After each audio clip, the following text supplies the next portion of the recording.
Halo guys, kembali lagi di channel Yende. Di video kali ini, saya akan merangkum alur cerita film Predators yang dirilis pada tahun 2010. Disutradarai oleh Nimrod Antal dan diproduksi oleh 20 tahun Century Fox. Film ini dibintangi oleh Adrien Brody, Topher Grace, Alice Braga, Lawrence Fishburne, dan masih banyak aktor yang lainnya. Film ini merupakan prequel ketiga dari franchise film Predator. Buat kalian yang mau nonton film pertamanya dan keduanya, bisa nonton terlebih dahulu alur ceritanya di playlist yang sudah saya buat. Jadi film ketiganya ini mengisahkan orang-orang pilihan yang diculik oleh alien Predators untuk dijadikan target buruan mereka di sebuah planet asing. Gimana kisah selanjutnya? Daripada penasaran, mari kita simak alur ceritanya. Gak bisa bahasa Inggris. Film ini dibuka dengan diperlihatkan seorang pria bernama Royce yang terbangun dari ketidaksadarannya dan menemukan dirinya sedang jatuh dari ketinggian. Royce segera menarik parasutnya dan ia mendarat keras di hutan belantara. Setelah mendarat, Royce bertemu seorang pria gondrong yang juga baru saja mendarat. Pria itu bernama Cusillo dan merupakan penegak kartel narkoba di Meksiko. Bersamaan dengan itu, seorang pria jatuh di depan mereka. Pria itu mati di tempat karena tidak membuka parasutnya. Saat Royce dan Cusillo sedang bertanya-tanya kenapa mereka di sini, tiba-tiba seorang pria menembaki mereka dengan brutal. Beruntung, Royce dan Cusillo berhasil menghindari tembakan tersebut. Royce lalu mendekati pria penembak sembari mengungkapkan bahwa kita di sini tidak untuk saling bunuh. Pria itu lalu memperkenalkan dirinya sebagai Spad Nurse Nikolai. Ia mengaku sebelumnya berada di medan perang, tetapi sebuah cahaya muncul membawanya pergi dan saat Nikolai terbangun, ia sudah berada di udara sama seperti Royce dan Cusillo. Gak lama setelah itu, ketiganya bertemu seorang penembak jitu wanita bernama Isabel yang juga terlihat kebingungan kenapa dirinya berada di sini. Mereka mengalami hal yang sama, yaitu didatangi sinar terang yang membuat mereka pingsan dan tiba-tiba terbangun saat jatuh ke hutan ini. Sungguh sangat mengerikan. Bayangkan saja, kalian sedang boker lalu didatangi cahaya dan tiba-tiba sudah berada di udara, pasti kuning-kuningnya pada kesana kemari. Royce kemudian berjalan ke tengah hutan sembari diikuti oleh ketiganya. Saat di tengah jalan, mereka bertemu dua pria sedang menanam ubi. Yang satu terpidana mati bernama Stan dan satunya lagi perwira berani mati bernama Mombasa. Gak jauh dari mereka berada, seorang pria baru saja mendarat dengan posisi nyangkut di pepohonan. Setelah turun, pria itu mengaku seorang dokter bernama Edwin yang menceritakan dirinya diculik oleh sebuah cahaya saat sedang berangkat ke rumah sakit. Kelompok ini lalu mengikuti Royce yang berencana mencari dataran tinggi untuk mengetahui di mana mereka sekarang berada. Gak lama kemudian, mereka bertemu dengan seorang yakuza bernama Hanzo yang sedang memandangi monumen aneh. Tepat di bawahnya, terdapat kerangka-kerangka dari makhluk campuran yang membuat mereka merasa ngeri.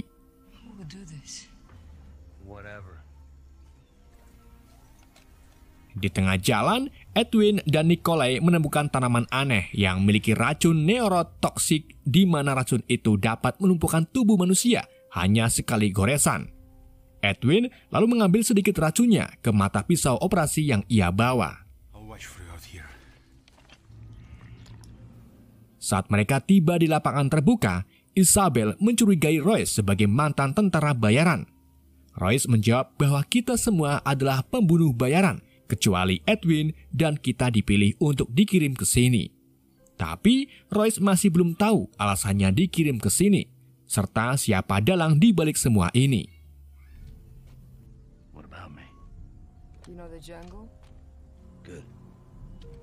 Mereka lalu melanjutkan perjalanan mencari dataran tinggi. Di tengah jalan, mereka menemukan beberapa kandang telah terbuka, di mana di dalamnya terdapat banyak sekali serangga. Royce menyebutkan bahwa makhluk ini yang sebelumnya ada di kandang bukanlah manusia.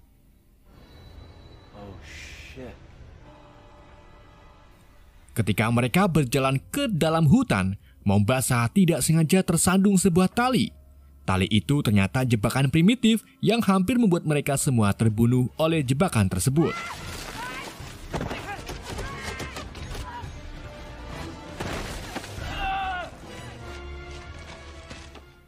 Gak jauh dari lokasi jebakan, mereka lalu menemukan seorang prajurit khusus AS yang sudah meninggal seminggu yang lalu dalam keadaan mengenaskan. Di sini, Nikolai memprediksi bahwa jebakan tadi dipasang oleh orang ini, dan sepertinya dia menyerang ke segala arah sebelum akhirnya ia meninggal. Sesampainya di dataran tinggi, mereka mendapati diri mereka melihat langit asing yang memiliki beberapa planet. Royce pun menyimpulkan bahwa kita sedang tidak berada di bumi. Saat mereka mengatur rencana untuk keluar dari planet ini, tiba-tiba sekelompok binatang alien berkaki 4 menyerang mereka.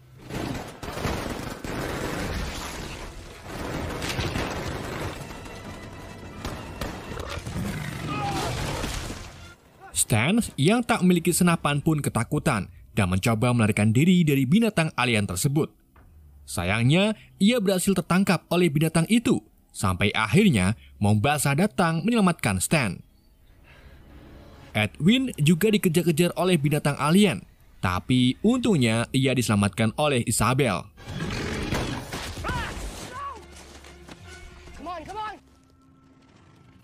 Isabel lalu menembaki binatang itu sampai pelurunya habis. Dan setelah Isabel mengetahui bahwa senjata pistol tidak mempan, ia pun berencana untuk bunuh diri. Tapi tiba-tiba suara peluit muncul yang membuat semua binatang pergi meninggalkan mereka. Setelah para binatang pergi, Isabel memberitahu yang lainnya bahwa binatang itu ada yang mengendalikannya. Royce juga menyimpulkan bahwa planet ini semacam cagar alam yang menjadi tempat perburuan.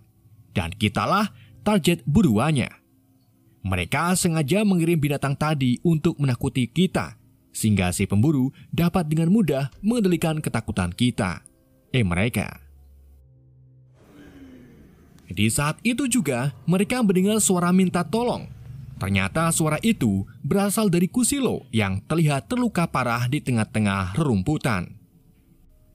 Royce menyadari bahwa ini adalah jebakan. Dan benar saja, saat Royce melemparkan batu ke rerumputan itu, batu itu tiba-tiba terjepit oleh jebakan anjing. Melihat Kusilo tak berdaya, mereka pun berniat untuk meninggalkannya. Isabel sedikit tidak setuju, tetapi akhirnya ia sadar jika dirinya membawa Kusilo, maka akan menambah banyak beban. Ketika Isabel menebak mati Kusilo, Kusilo lagi-lagi bersuara minta tolong. Ternyata suara itu hanyalah rekaman saja, dan Kusilo sebenarnya sudah mati sejak serangan sekelompok binatang alien. Royce dan yang lainnya lalu menemukan jejak binatang alien yang mengarah ke sebelah sana. Mereka segera mengikuti jejak itu dan berakhir di sebuah perkemahan pemburu, di mana di sana ada makhluk asing yang sedang ditawan. Royce mengira kalau makhluk ini adalah cosplayer, namun saat didekati ternyata bukan, dan ternyata dia adalah alien predator.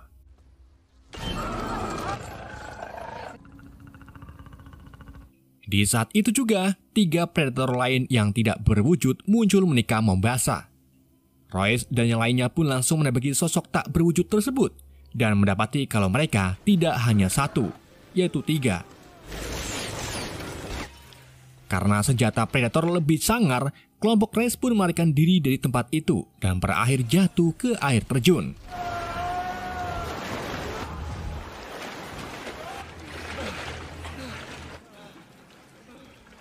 Setelah mereka ngentas, Royce menyadari kalau Isabel mengetahui makhluk tak berwujud tersebut.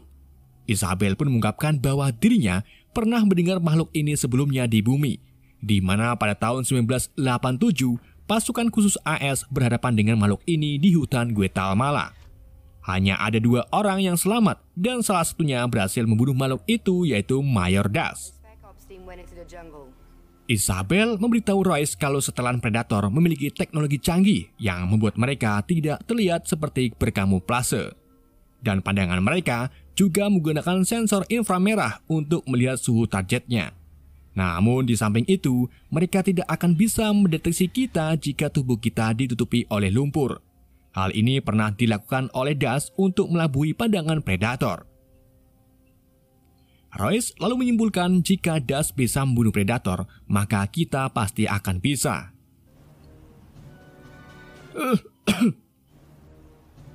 Menjelang malam, mereka membuat jebakan dengan Edwin menjadi umpannya. Di saat itu juga, sesosok makhluk aneh secara tiba-tiba mengejar Edwin. Isabel segera menembak makhluk itu dan berhasil membuatnya tersungkur.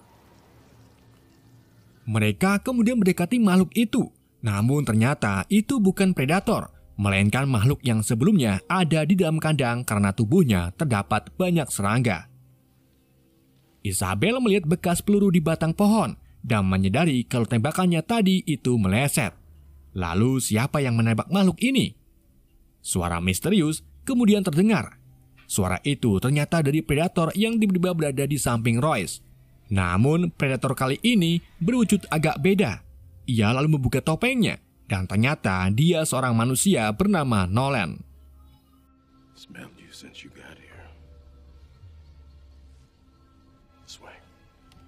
Nolan membawa Royce beserta kelompoknya ke tempat persembunyiannya yang berada di pesawat luar angkasa terbengkelai.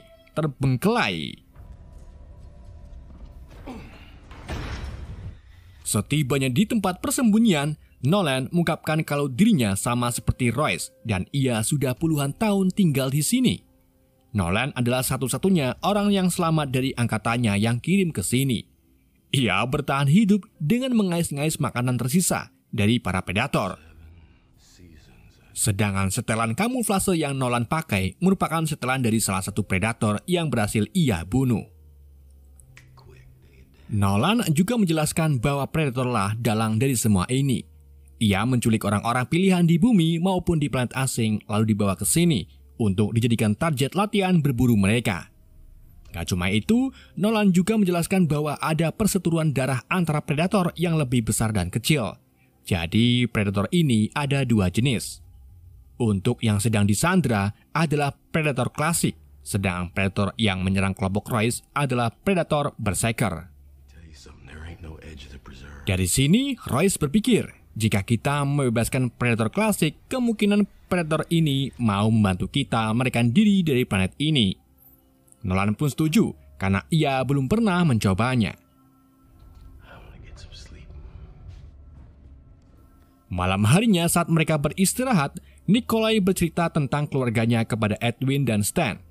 Nikolai menunjukkan foto kedua anaknya dan berharap bisa pulang ke bumi untuk bertemu mereka. Saat Royce dan Isabel sedang membicarakan tentang manfaat daun kemangi, tiba-tiba ruangan mereka muncul asap beracun.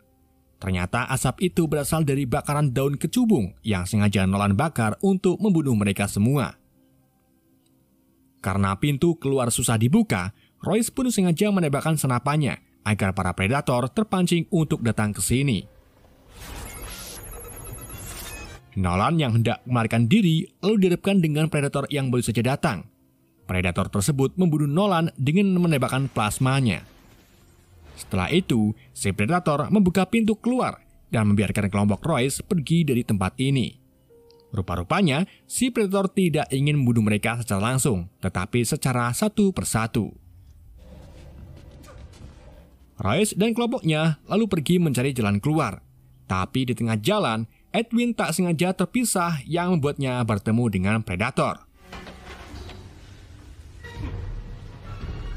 Anehnya, si predator tidak membunuh Edwin dan membiarkan Edwin meminta bantuan kepada teman-temannya. Nikolai yang tertega pun mencoba menolong Edwin, tetapi naasnya ia malah tertangkap oleh predator sedangkan Edwin kabur bersama yang lainnya. Nikolai mengorbankan dirinya dengan meledakkan bom api yang membuat ia beserta predator mati seketika. Setelah kelompok Royce berhasil keluar dari pesawat terbengkelai, salah satu predator datang menembak plasma ke punggung Stan. Tetapi Stan bangkit kembali untuk melawan si predator itu sampai mati. Sementara Royce, Hanzo, Edwin, dan Isabel pergi melarikan diri.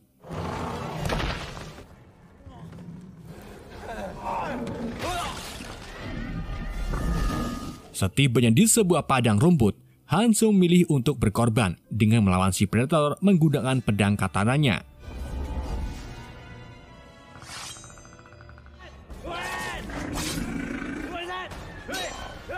Di dalam pertarungannya, Hanzo berhasil membunuh si predator.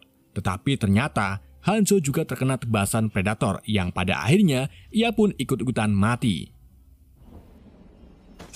Kini tinggal Royce, Edwin, dan Isabel. Di saat mereka melarikan diri, kaki Edwin terkena jebakan yang membuatnya tidak bisa berlari lagi. Royce pun kesal dan memutuskan untuk meninggalkan Edwin. Tapi Isabel menolaknya karena ia kasihan. Daripada mati konyol, Royce pun pergi meninggalkan Isabel dan Edwin. Royce tiba di markas Predator. Ia memberitahu Predator Klasik bahwa dirinya akan membebaskannya. Tetapi setelah itu, Royce meminta si Predator untuk membawanya pergi dari sini.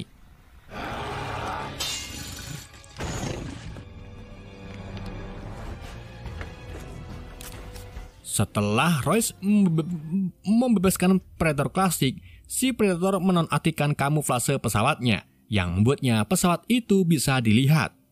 Sedangkan di sisi lain, Isabel dan Edwin tertangkap jebakan lagi yang membuatnya keduanya dibawa ke markas oleh Predator Berserker. Setibanya di markas, Predator Berserker bertemu dengan Predator Klasik. Keduanya pun bertarung satu sama lain.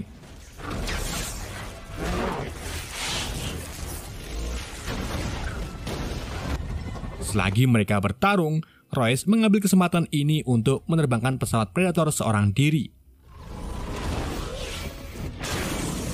Pertarungan itu akhirnya dimenangkan oleh Predator Berserker. Ia lalu meledakkan pesawat Predator tepat saat lepas landas.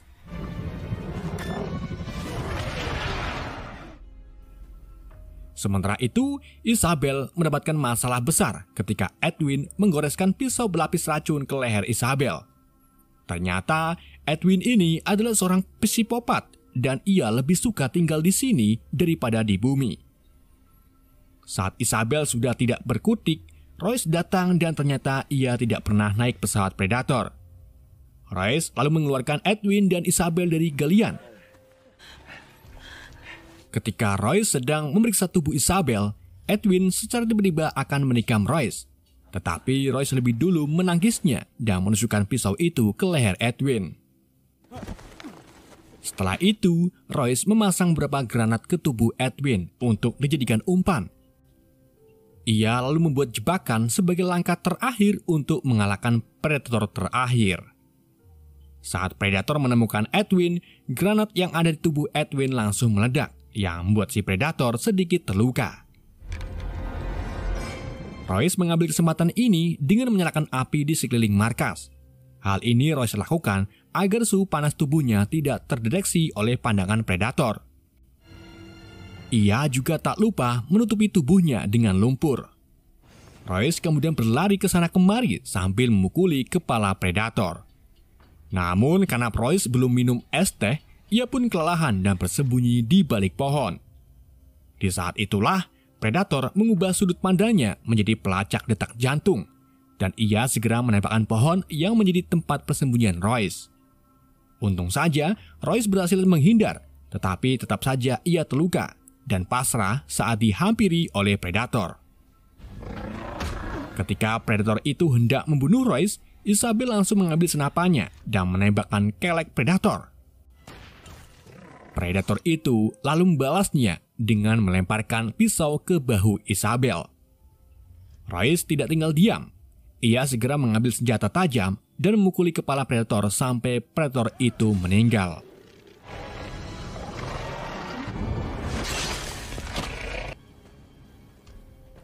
Pagi harinya, Royce dan Isabel mulai pulih dari pertempuran semalam. Keduanya lalu dikejutkan dengan kedatangan pendatang baru yang menjadi target predator selanjutnya. Royce kemudian menyatakan bahwa mereka harus menemukan jalan keluar lain dari planet ini. Film pun berakhir. Oke, itulah alur cerita film Predators. Semoga kalian terhibur dengan alur cerita yang saya bawakan. Terima kasih buat kalian semua yang sudah menonton video-video dari YND. Semoga kalian semua diberi kesehatan dan lancar rezekinya. Pesan yang tidak bisa kita ambil dari film ini, jangan meletakkan upil di bawah meja. Sekian dari saya. Wassalamualaikum warahmatullahi wabarakatuh.